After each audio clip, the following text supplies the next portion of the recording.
자, 다음입니다. 지금 12번 문제 보니까 이거 우리 기말고사 때 마지막 시험범위였던, 그렇죠. 멘델 유전 실험이었습니다. 뭘로 했지? 완도로 했잖아. 그치. 기억이 가물가물 할 텐데, 다시 한번 좀 정리를 해보도록 하겠습니다. 멘델이 완두 실험을 통해 가지고 유전의 기초를 닦았는데, 그래서 정리했던 게 한 3가지 정도가 됐습니다. 첫 번째, 우열의 원리. 두 번째, 분리의 법칙. 세 번째, 독립의 법칙. 이렇게 3가지였죠. 자, 빠르게 이거를 다시 한번 처음부터 쭉 하면 너무 장대하니까 기억이 조금씩 날 정도만 빠르게 정리를 해보도록 할게요. 우열의 원리는 우성과 열성을 밝혀낸 원리예요. 자, 둥근 원두랑 주름진 원두 둘 다 순종인 경우를 이제 서로 다른 형질이잖아. 서로 다른 대립 형질을 갖고 있는 완두를 2개를 교배를 시켰더니 다음 세대에 태어나는 게 100% 하나의 형질만 나타나게 되더라.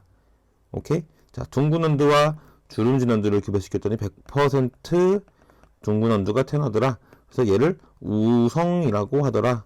나타나지 않고 숨는 것을 열성 표현 형질이라고 하더라. 이게 우열 원리의 끝이었습니다. 되셨죠? 다음, 이 세대, 잡종 세대라고 하거든요. 잡종 1세대에서 얘네들을 자가교배를 시켰다고요. 얘 똑같은 애를 자가교배를 시켰더니 둥근 애랑 주름진 애, 드디어 숨겨졌던 주름진 애가 나타나게 됐는데, 이 주름진 애, 둥근 애 비율이 3대 1의 비율로 나타나게 됐어요. 그래서 이것을 설명하기 위해서 멘델은 유전자형이라고 하는 것을 도입을 하게 됐고, 둥근 것을 라지알이라고 하고 주름진 것을 스몰알이라고 했을 때, 라지알 순종이니까 스몰알 2개를 교배하게 되면은 둘 중에 두 대립 유전자 중에 하나만 분리돼서 다음 세대에 전달이 되더라. 이게 분리 법칙이었다고요. 그걸로 통해 가지고 이 3대 1의 비율이 설명이 되는지 가정을 해서 직접 한번 해보니까 설명이 됐다라고 해서 분리 법칙이라고 얘기를 했어요. 그러면은 순종의 둥근 원두에서 라지알, 순종의 주름진 원두에서 스몰알을 받아서 잡종 1대에서는 라지알 스몰알이 되는데, 우성은 드러나고 열성은 숨는다라고 해서 둥근 표현형을 그대로 갖게 되고, 유전자형은 라지알 스몰알의 잡종이었고, 같은 잡종 1대 유전자형을 교배를 시켰더니 사각형 그리라고 했죠. 라지알 스몰알 줄 수 있는 이제 생식세포의 대립 유전자 구성이 경우의 수가, 그러면은 얘네끼리 만나가지고 다음 세대에 나타날 수 있는 유전자형을 구할 수가 있는데, 그렇게 되면은 이렇게 네 가지 수가 나오고 얘네 둘은 같다고 했죠. 이때 우성과 열성을 비교를 해보면은 이 우성의 표현형으로 나타나게 되고 얘가 열성의 표현형으로 나타나게 되더라. 얘는 둥근 거, 얘는 주름진 거였잖아요. 그치? 그래서 3대 1의 확률로 나타나게 된다 라고 하는 게 분리의 법칙. 그래서 유전자형, 대립 유전자 둘 중에 하나만 분리가 되어 다음 세대에 전달이 된다. 이게 분리의 법칙이었고요. 독립의 법칙은 지금 앞에 요 우열의 원리와 분리의 법칙이 하나의 형질, 모양에 대한 형질, 이 대립 형질이 둥글다, 주름지다 였으면, 독립의 법칙은 2가지 형질을 가지고 이제 실험을 한다라고 얘기를 했어요. 모양과 그리고 색깔을 가지고 2가지 경우의 수로 봤을 때 모양은 대립 형질이 둥글다, 주름지다, 색깔은 노랗다, 녹색이다 라고 했을 때, 이 똑같은 과정을 쭉 진행을 해 보니까 잡종 2대에서 둥글고 노란색, 둥글고 녹색, 주름지고 노란색, 주름지고 녹색, 이 각각의 표현형 B가 9대 3대 3대 1이었고, 둥근 애, 그냥 2개 섞지 말고 이거를 둥근 애 대 주름진 애로 보니까 3대 1, 그리고 노란색 대 녹색을 보니까 3대 1, 앞에서 얘기했던 이 3대 1의 비율이 각각의 형질들에서 다시 또 나타나게 되더라. 그래서 서로 관련을 영향을 주지 않는다. 각각의 이 형질들은 영향을 주지 않는다라고 해서 서로 독립적이다. 독립의 법칙이 된다라고 이야기를 했습니다. 좀 기억이 나시나요? 그러면 이것을 가지고 문제를 한번 보도록 하겠습니다. 12번입니다. 다음은 완두를 이용한 교배 실험이다. 순종의 둥근완두와 순종의 주름진 완두를 교배했더니 자손일대에서는 모두 둥근완두가 나타났다. 자, 이에 대한 설명으로 옳은 것을 보기에서 있는 대로 고른 것은 기억부터 보도록 하겠습니다. 둥근 모양이 주름진 모양에 대해서 우성이다. 둥근 게 지금 이게 지금 우열의 원리 실험이죠. 우열의 원리 실험이죠. 자, 둥근 게 주름진 거에 대해서 우성이다. 왜? 둥근 완두가 자손 1세대, 잡종 1대 혹은 자손 1대에서 둥근 완두가 100% 나오게 됐으니까 얘가 우성이다. 기억 맞습니다. 니은 자손은 부모 중 한쪽으로만 유전자를 물려받는다. 땡이죠. 우리는 이미 분리 법칙을 통해서 알고 있어요. 부모로부터 각각 하나만 분리가 돼서 전달을 되더라. 부모로부터 받는다. 그래서 니은 틀렸고요. 디귿 이 실험을 통해 멘델의 독립법칙을 확인할 수 있다. 아니죠. 독립법칙은 뭐라고 했어? 두 가지 형질에 대해서 우리가 실험을 해봤더니 각각 3대 1이 나오더라. 서로 독립적이더라. 라고 아는 게 독립법칙이라고 이야기를 했기 때문에 디귿은 틀립니다. 답은 1번이 되겠네요. 또 나왔습니다. 체세포 분열이에요. 체세포 분열. 자, 체세포 분열 과정 다시 한번 떠올릴까요? 체세포 분열은 하나의 세포가 똑같은 구성의 두 개의 세포로 만들어지는 생식세포를 제외한, 생식기에서 만들어지는 생식세포 분열을 제외한 모든 우리 몸에 있는 몸을 구성하는 체세포에서 일어나는 분열을 체세포 분열이다 라고 이야기를 했어요. 그래서 단계가 간기와 분열기로 나뉘어지게 되고, 간기와 분열기로 나뉘어지게 되고, 분열기는 전기, 중기, 후기, 말기가 된다라고 이야기를 했습니다. 각 단계 다시 한번 또 그림을 간단하게 그려서 설명을 하자면, 간기는 이렇게 핵막이 존재하고 유전물질을 2배로 복제하는 시기, 세포 길이, 세포 분열 단계 중 가장 시간이 긴 시기를 간기라고 얘기를 했습니다. 다음, 전기는 처음으로 염색체가 등장을 하게 되는 시기를 전기라고 이야기를 했어요. 이때 방추사도 나타나게 된다라고 얘기를 했고, 중기가 되면은 이 상동 염색체들이 일렬로 혹은 염색체들이 일렬로 중기판에 배열이 되는 게, 방추사에 의해서 중기판에 배열되는 게 중기가 되고, 이후 후기가 되면은 방추사가 양쪽에서 잡아당겨서 양극으로 끌려나가게 되는 게 후기고, 말기가 되면은 이제 각각의 세포로 나뉘어지게 되면서 풀어지게 되는 이런 단계를 말기다라고 이야기를 했습니다.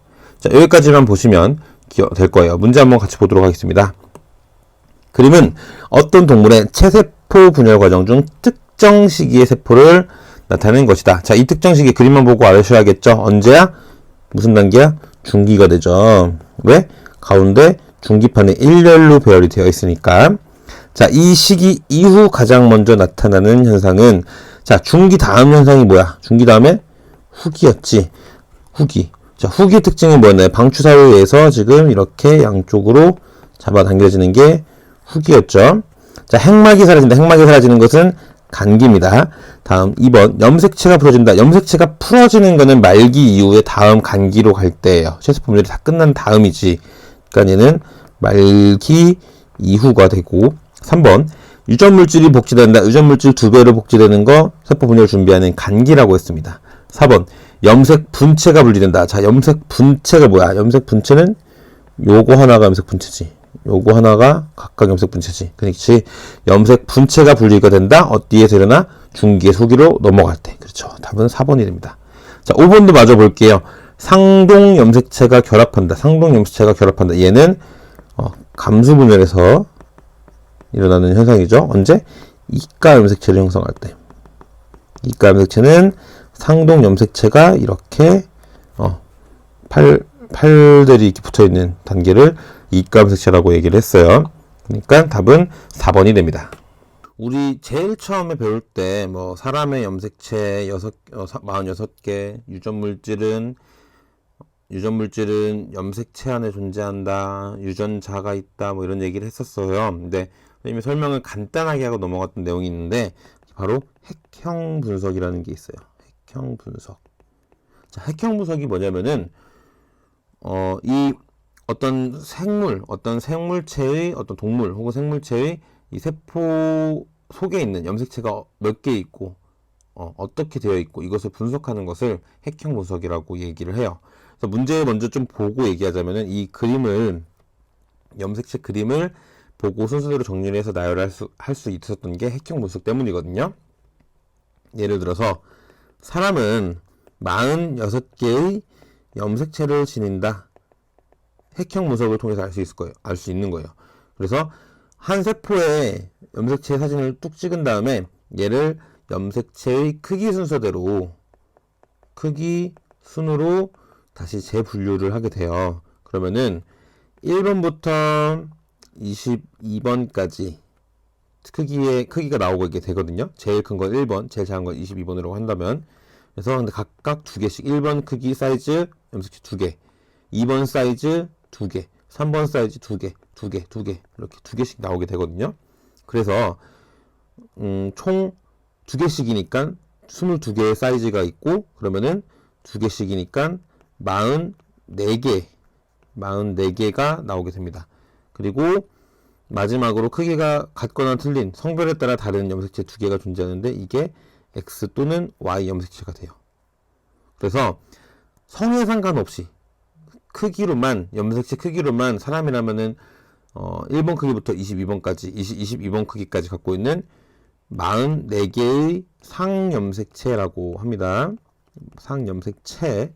그리고 2개의 성별에 따른 차이가 있는 성염색체 2개 이렇게 합쳐가지고 46개다라고 사람의 염색체는 46개다라고 우리가 알게 되는 거예요. 그래서 46개는 이 사이즈별로 했을 때 22쌍 그리고 성염색체는 1쌍이라고 얘기를 하게 되거든요. 이게 바로 핵형 분석이야.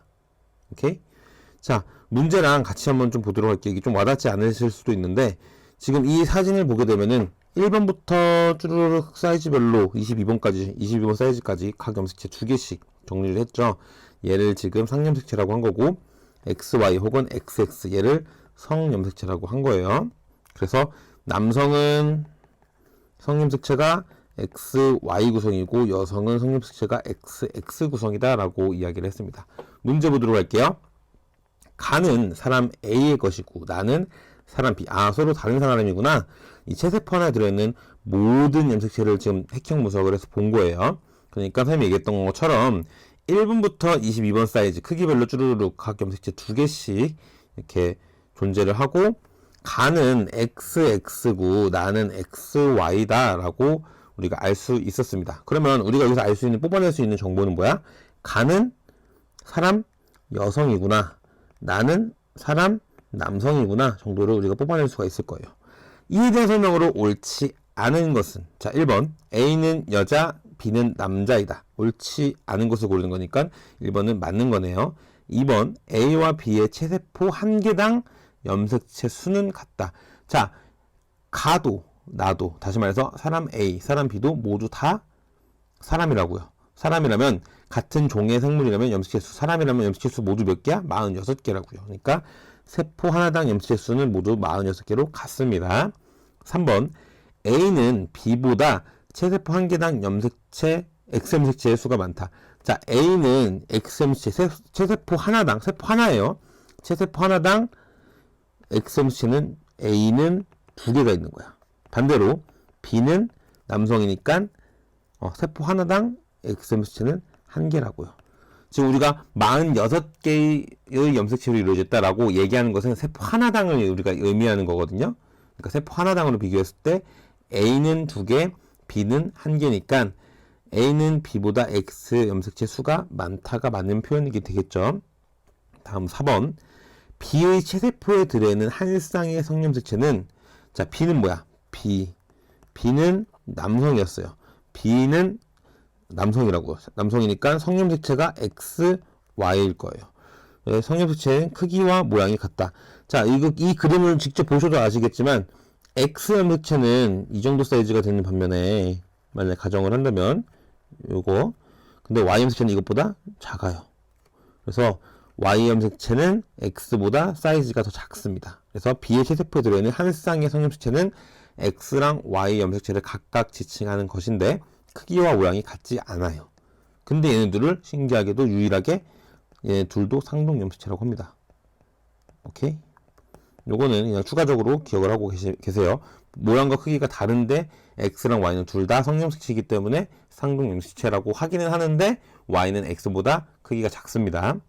마지막으로 5번 보도록 할게요. B로부터 X 염색체를 갖지 않은 생식세포가 만들어질 수 있다. 자, 생식세포를 만들어내는 것이니까 이거를 지금 생식세포 분열인 감수 분열을 의미하는 거거든요. 자, 감수 분열 과정에서 46개가 염색체가 23개로 줄어들잖아, 반으로. 이 각각 상동 염색체 중에 하나를 고르는 거거든요. 다른 말로 하면은 성 염색체 중에서는 만약에 X, Y가 있어. 그러면은 정자와 난자를 만들 때 이 중에서 X를 주든 Y를 주든 X를 주든 Y를 주든 둘 중에 하나만 준다고요. 그러니까 X, Y 둘 다 줄 수는 없어요. 정상적이라면은.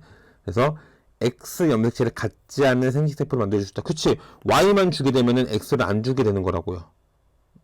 자, 요거 내용은 선생님이 자세하게 설명은 따로 안 했었는데 그냥 이렇게 생식세포 만들 때 성염색체도 각각 분리가 돼서 둘 중 하나를 주는구나 라고 생각을 하고 넘어가시면 될 것 같습니다. 네, 마지막 13번 문제입니다. 어떤 동물의 생식세포 분열 중 과정 중 한 식의 세포의 애를 나타낸 것이다. 또 나왔어요. 어떤 거? 생식세포 분열이 또 나왔죠. 생식세포 분열. 자, 생식세포 분열 계속 나오고 체세포 분열, 생식세포 분열, 그리고 가계도 문제는 아주 단골이야. 모의고사나 시험 문제, 고등학교에서도 마찬가지로 시험 문제에서도 아주 단골로 나오는 문제거든요. 생식세포 분열은 우리 염색체 수가 드는 수가 감소한다 염색체 수가. 그래서 감수 분열이라고도 한다 얘기를 했었습니다. 뭐 앞에서 얘기했던 내용 계속 반복해서 선생님 하는 이유는 그만큼 중요하고 그만큼 많이 나오기 때문에 계속 들으면서 다시 여러분들 기억을 꼭 하셨으면 하는 바람에 선생님이 계속 얘기를 하거든요. 그래서 생식세포 분열 자체는 뭐라고 했지? 생식세포, 사람한테서는 정자와 난자를 의미를 하겠죠. 그러니까 생식세포를 만드는 과정을 생식세포 분열이라고 했다. 그래서 46개의 염색체를 가지고 있는 사람이 그 절반에 해당하는 23개의 염색체를 갖고 있는 정자와 난자를 만나서 이 23개 절반만큼의 염색체를 지닌 정자와 난자는 얘네들이 만나서 수정이라고 하는 과정을 통해서 수정란이 되어 합쳐져서 23개 더하기 23개 46개 46개 세대를 거듭해도 염색체 수를 그대로 유지할 수 있는 그런 이유 때문에 이제 감수 분열을 한다라고 얘기를 했었습니다. 그래서 분열기는 분열을 준비하는 간기와 실제로 분열을 하는 분열기로 나뉘게 되는데 이 분열기는 다시 두 개로 나눠진다고 했어요. 1분열기, 감수 1분열, 제1감수 분열이라고 했죠. 제2분열, 제2감수 분열이라고 이야기를 했고 간기는 한 번인 반면에 분열기는 두 번이다 라고 얘기를 했습니다. 위치 조금 바꿀게요. 이렇게 1분열, 2분열. 자, 지금 그림에서 염색체 수를 4개로 그렸으니까 4개를 예시로 각 단계를 한번 과정을 다시 한번 또 그려보도록 하겠습니다. 처음에 간기일 때는 세포 안에 이렇게 핵막이 존재를 해서 이렇게 보이지 않는 핵막이 있고 염색체 형태가 아닌 염색사의 형태로 존재하더라. 그리고 복제를 하는 시기, 복제하는 시기다. 그래서 곱하기 2배만큼 늘어나는 시기다라고 이야기를 했던 게 바로 간기예요. 자, 그다음 본격적으로 분열기가 들어가는데 1분열기에는 전기, 중기, 후기, 말기 이렇게 나눠진다고 했습니다. 마찬가지로 2분열기에도 전기, 중기, 후기, 말기 이렇게 나뉘어지게 되는데, 처음 감수 제1분열 전기에는 처음으로 이제 염색체가 나타나는 단계가 되는데, 염색체가 나타났을 때 어떤 상황으로 나타내냐? 자, 이렇게 여기 좀 안 겹쳤는데, 이런 식으로 염색체, 상동 염색체, 얘네 둘 관계를 상동 염색체라고 했는데, 모양과 크기 같은 이 상동 염색체 두 개가 각 붙어 있는 이가 염색체라고 했어. 이가 염색체 형태로 처음 나타나는 게 특징이더라라고 얘기를 했습니다. 염색체 4개 그린다고 했으니까 4개 마저 그려볼게요. 지금 2개 그린 거니까 이렇게, 이런 식으로 얘도 이가 염색체. 이가 염색체 형태로 나타나는 단계가 바로 체세포 분열, 체세포 분열이 아니죠. 감수 1분열 전기라고 이야기를 했습니다. 자, 전기에 이렇게 이가 염색체 형태로 염색체들이 처음 등장을 하게 됐으면 중기로 넘어가게 돼서 보면은 중기 특징은 항상 가운데 중기판에 이렇게 염색체들이 배열되는 것을 중기의 특징이라고 했어요. 그래서 방추사에 의해서 세포 가운데에 위치한 중기판에 배열이 된다가 중기의 특징이 되었고, 이 중기 배열이 됐으면은 이제 후기에는 방추사가 양쪽으로 이렇게 쭉쭉 잡아 당긴다고 얘기를 했어요. 그래서 후기가 되면은 이렇게 찢어지게 되는데, 이렇게 찢어지게 되는데, 이때 특징적인 게 뭐라고 했어? 상동 염색체 단위로 이렇게 찢어진다고 했죠. 상동 염색체 단위로. 아까 원래 이가 염색체는 상동 염색체의 양쪽 위에 아래 팔이 붙어 있는 형태였으면, 이게 찢어져 가지고 상동 염색체로 상동 염색체 분리가 된다라고 보시면 되겠습니다. 밑에 것도 마찬가지고요. 그리고 나서 후기가 지나게 되면은 말기에 각각의 세포로 이렇게 뚝 떨어져 나와서 하나의 세포에는 그러면은 이 상동 염색체 중에서 딱 하나만 이렇게 오는 거죠. 이런 식으로. 되셨나요? 이해되시죠? 그래서 이렇게 1분열이 지나게 되면은, 자, 다시 요 세포 하나만 보도록 하겠습니다. 요 세포 하나만 이렇게 보도록 할게요. 그래서 제2분열에 들어가게 돼요. 2분열에 들어가게 되면은 다시 이어서 이 세포를 보게 되면은 이렇게 상동 염색체 중에서 하나만 이렇게 왔죠. 이게 제2분열 전기가 됐습니다. 다음 중기가 되면은, 이거는 헷갈리겠다. 이거를 지 맘대로 있어야 되니까 전기 때는, 자, 중기가 되면은 중기판에 배열이 되게 되고요. 이렇게 방추사에 의해서. 그리고 후기가 되면은 마찬가지로 양쪽 끝에 방추사가 잡아당겨서 이렇게 쭉쭉 잡아당기게 됩니다. 그래서 이런 형태로 양쪽 양극으로 끌려간다라는 표현을 쓴다고 했어요. 양쪽으로 끌려나가게 됩니다. 이렇게.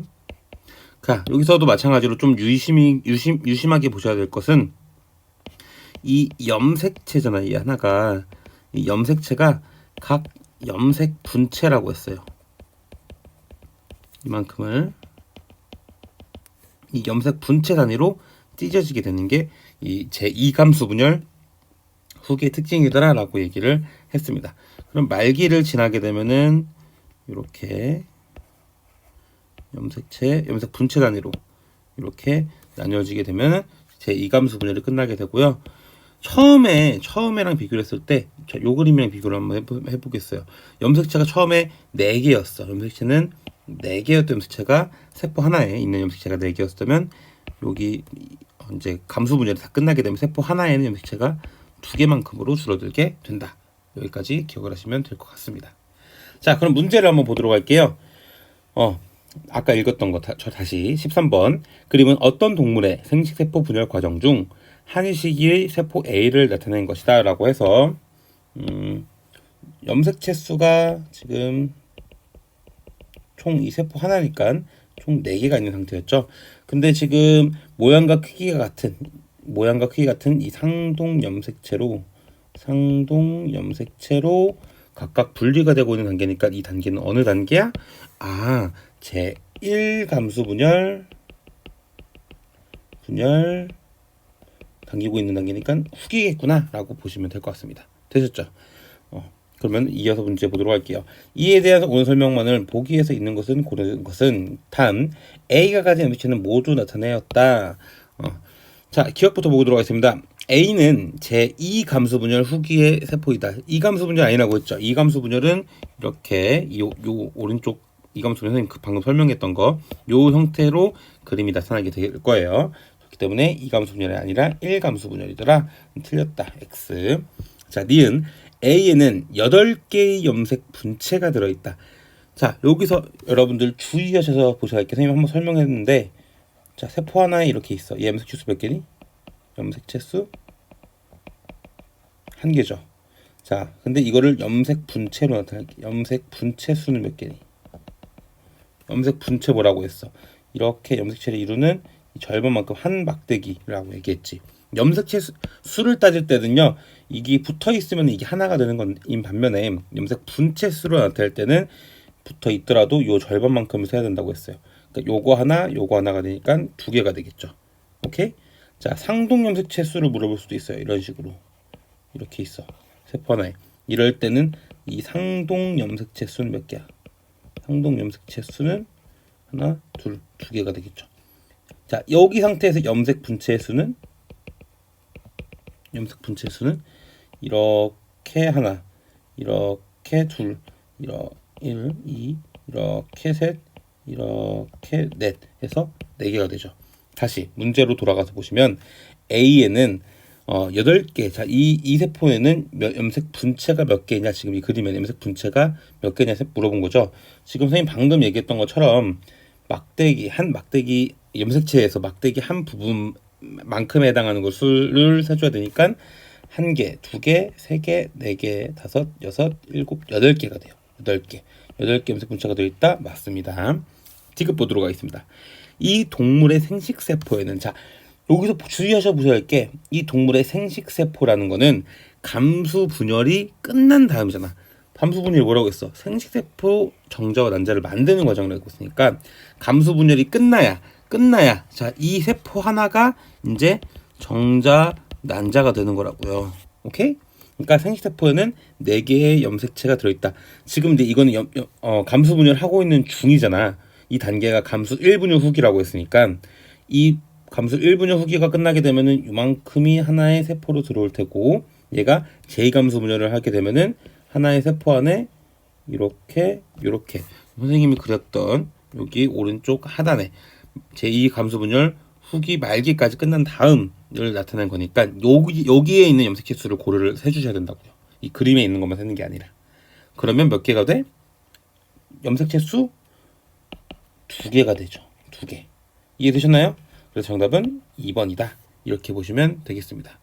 자, 여러분들 고생 굉장히 많으셨고, 선생님이 본의 아니게 조금 수업 시간이 길어져서 문제풀이 설명을 매번 각 개념들 설명을 하느냐 좀 시간이 길어져서 2회차에 나눠서 문제를 풀어봤어요.